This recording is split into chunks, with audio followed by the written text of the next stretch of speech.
మరణాత దేవునికి మహిమ కలుగునుగాక. ఈరోజు దేవుని వాగ్దానం సామెతల గ్రంథము 14వ అధ్యాయము 11వ వచనము. భక్తిహీనుల ఇల్లు నిర్మూలమగును, యథార్థవంతుల గుడారము వర్ధిల్లును. భక్తిహీనముగా ఉంటే మన ఇల్లు నిర్మూలమవుతుంది.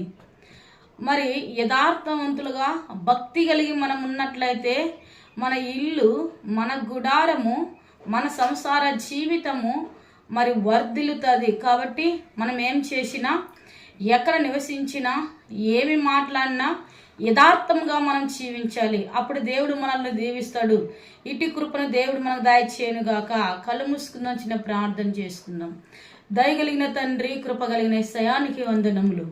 ఈ ఉదయకాలం ఈ వాగ్దానం చేస్తూ వస్తున్న ప్రతి ఒక్కరిను దేవా, ఈ వాగ్దానం చూస్తున్న ప్రతి ఒక్కరిను పేరు పేరు మీరు దీవించి ఆశీర్వదించండి.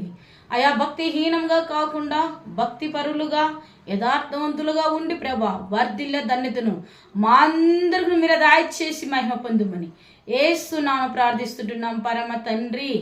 ఆమేన్.